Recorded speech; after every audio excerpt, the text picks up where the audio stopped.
So hello guys welcome back to my YouTube channel. स्वागत छ हजुरहरूलाई मेरो नयाँ भिडियोमा। अनि आज पनि मैले सदा चाहिँ फेरि नयाँ भ्लग लिएर आइसकेको छु हजुरहरूको माझमा भन्दै। अनि अहिले चाहिँ बिहानको 11 बजिसकेको छ। म चाहिँ खानापिना खाइसकेको हो। अनि अब यहाँ घर लिप्नु पर्यो भनेर सोचिरहेको छु। अनि एकदम गर्मी पनि बढिरहेछ, धुलो पनि धेरै उडिरहेछ नि त आँगनमा। त्यही भएर हाम्रो चाहिँ अलिक धेरै बगरे माटो छ, त्यही भएर धुलो धेरै उड्छ र म चाहिँ आँगन लिप्नु पर्यो भनेर सोचिरहेको छु। अनि के गरौँ भयो नि त, अलिक अल्छी लागे जस्तो पनि भयो। अनि त्यही भएर म चाहिँ घर लिप्नु पर्यो भनेर सोचिरहेको छु। हजुरहरूलाई मेरो दिन कसरी बित्छ म हजुरहरूलाई देखाउने नै छु। मेरो भिडियो हजुरलाई मन पर्यो भने लाइक कमेन्ट सेयर सब्सक्राइब गर्नु चाहिँ नबिर्सिनु होला। अनि म चाहिँ अब भर्खर भन्दा नि युट्युब चलाएको त 1 वर्ष भन्दा नि धेरै भइसक्यो, तर म भिडियो चाहिँ खासै अपलोड गर्दिनँ। तर अब चाहिँ म अलिअलि बेला भ्लग हाल्छु।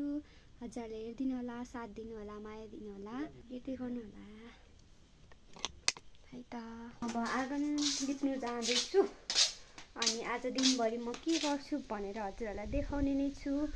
अनि हेर्दै गर्नु होला है। म चाहिँ अब यहाँनेरि लिप्न आँटेको हो। अनि यहाँ चाहिँ ड्याडीले डोको बुनेर रेडी गरिसक्नु भइसकिसक्यो। अब चाहिँ चियाको सिजन आइसकिसक्यो नि त, त्यही भएर यो चाहिँ हाम्रो ड्याडीको कला सिप हो।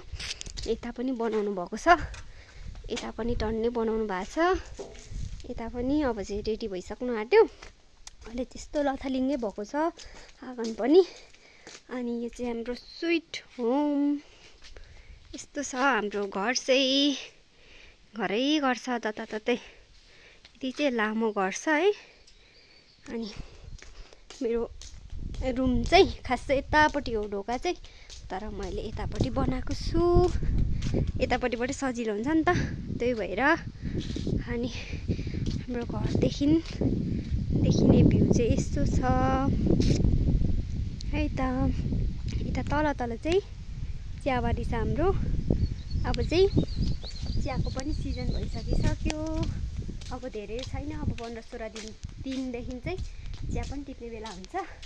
ल अब के कस्तो गर्छु म हजुरहरूलाई देखाउने छु। आज दिनभरि म के गर्छु भनेर त्यति खासै केही त छैन, त्यस्तो विशेष त केही छैन मेरो भिडियोमा होइन। यसो भिडियो बनाउनु मन लाग्यो त्यही भएर चाहिँ हो, त्यस्तो खासै त केही छैन होइन। गाउँघरमा यस्तै हो, हेर्दै गर्नु होला।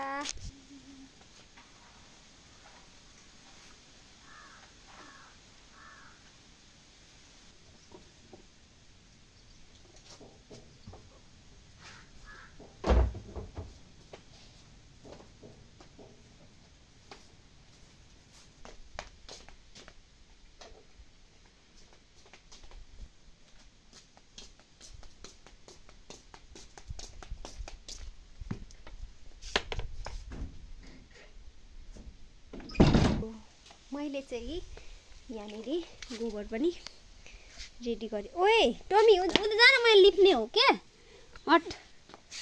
यहाँ चाहिँ मैले गोबर पनि रेडी गरिसकेँ। अब चाहिँ म लिप्नु थाल्छु।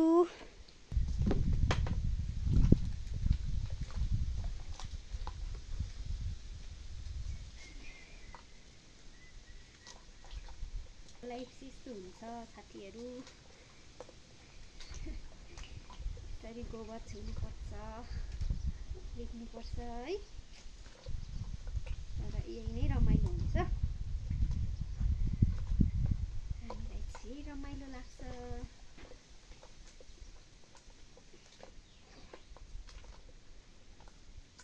आफ्नो गाउँठाउँ आफूलाई राम्रो लाग्छ।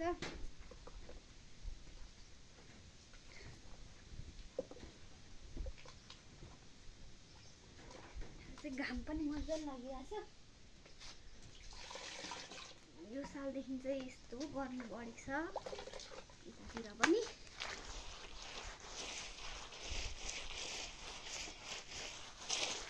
यो आँगन लिप्नुको कारण चाहिँ धुलो अलिक धेरै नउडोस् भनेर हो।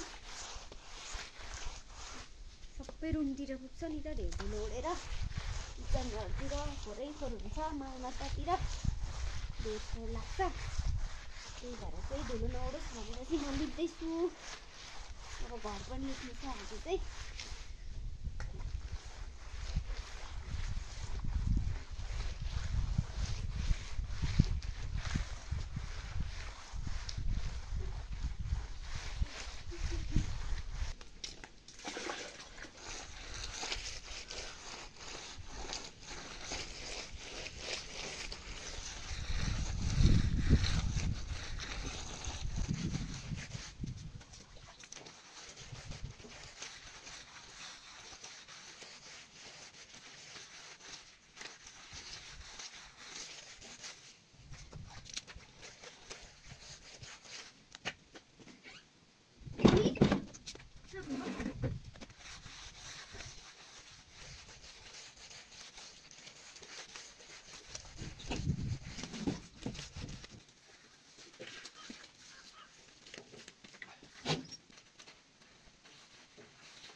यति चाहिँ लिपिसकेँ, अझै परसम्म छ।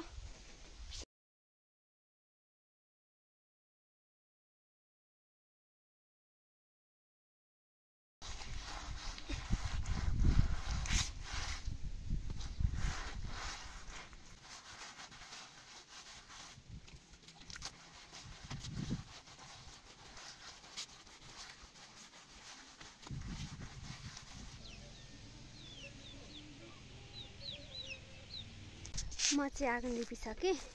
अब चाहिँ घर लिप्नुको लागि रातो माटो लिन जानु छ। अनि यहाँ म चाहिँ रातो माटो खन्नु जाँदैछु है त। फेरि होइ पनि लिन जानु छ, ढिलो हुन्छ जस्तो छ। त्यही भएर म चाहिँ तारा तारा गर्दैछु। यहाँनिर छ पुरै ननिकालेर पटकरै पटकर कस्तै छ।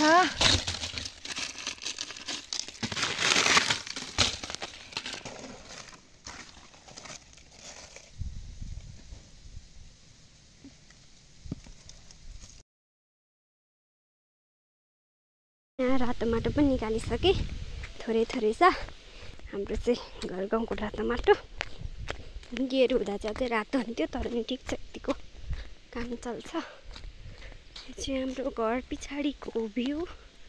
त्यहाँ छ हाम्रो गोठ अनि करेसाबारी, बिचमा अलैँची, यस्तै यस्तै छ। यता माथि चिया बगान छ।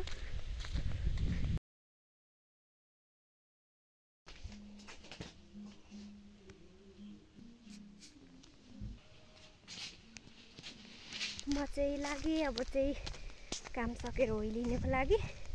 भाइ चाहिँ अघि जानुभएछ। म चाहिँ आँगन घर लिप्दा लिप्दै 3 बजिसकेछ। त्यही भएर हतार गर्दै जाँदैछु। अब चाहिँ म माथि पुगेर भेट्छु है त। यो चाहिँ चिया बगान हो गाइज, यस्तो छ।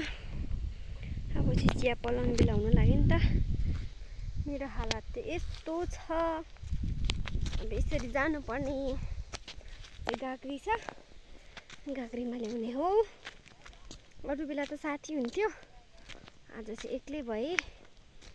कस्तो अल्छी हुन्छ क्या एक्लै भएपछि चाहिँ। तैँले ठिक छ। म चाहिँ होइलिएर पनि आफू फर्केको बनाउने बिर्सिछु। तब लाएर पो सम्झिराखेको। अब चाहिँ म घर पुगेर भेट्छु। अप्ठ्यारो भयो मलाई। त्यो होइलिएको नि बनाउनु नि, देखाउने नि। Hello guys, good morning. यो चाहिँ नेक्स्ट डे हो। मैले चाहिँ हिजो भिडियो कन्टिन्यू गर्नु पाइनँ, अनि त्यही भएर चाहिँ अहिले भिडियो स्टार्ट गर्दैछु। अनि म चाहिँ होइलिन जाँदैछु। म चाहिँ भन्दा नि हामी 2 जना, यता भाइ र म जाँदैछौँ। अहिले चाहिँ बिहानमा ल्याउँछौँ। बिहान चाहिँ सुँगुरलाई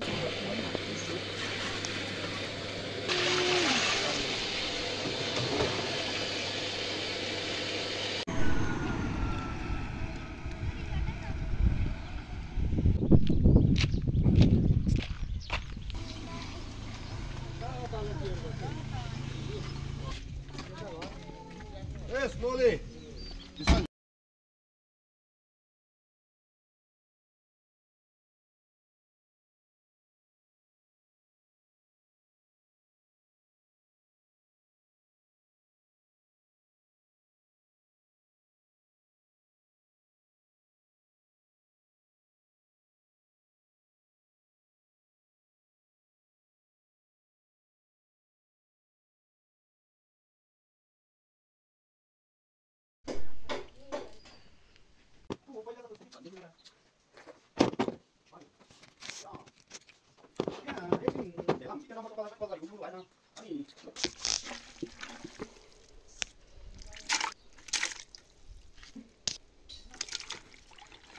छ चारो अनि छ सुँगुर।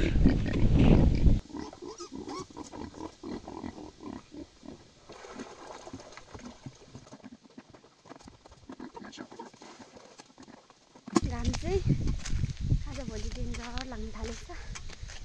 यता पनि म चाहिँ दाउरा काट्नुको लागि, अरू दाउरा त पुरैसकेको हो।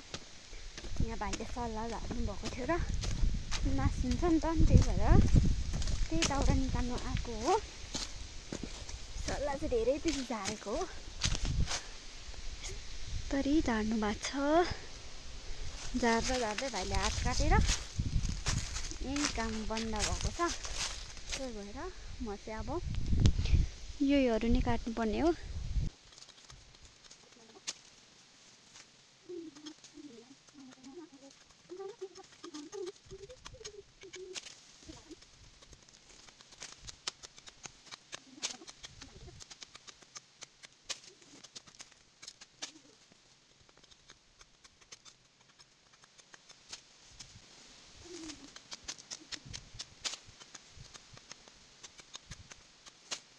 गर्नुभयो नि काट्दा काट्दै ज्याकेटहरू पनि लगाएको छु। फेरि हात डढ्छ नि त, त्यही भएर अब चाहिँ म यो भिडियो पनि एन्ड गर्छु, किनभने एकदम लामो भइसकिसक्यो भिडियो। अनि हजुरहरूलाई देख्नको लागि केही छैन। अब दाउरा काट्ने हो, फेरि होइदिन जाने हो, त्यो त मैले हजुरहरूलाई देखिसकिसकेँ। अनि खाना बनाउने त्यही त हो होइन। त्यही भएर हजुरलाई मेरो भिडियो के कस्तो लाग्छ हेरेर लाइक कमेन्ट सेयर सब्सक्राइब गर्नु नभुलिदिनु होला। एडिटिङलाई चाहिँ इग्नोर गर्दै मेरो भिडियोलाई चाहिँ हेरिदिनु होला अनि लाइक कमेन्ट सेयर सब्सक्राइब गरिदिनु होला। फेरि भन्दै अहिले चाहिँ म यो भिडियो एन्ड गर्दैछु।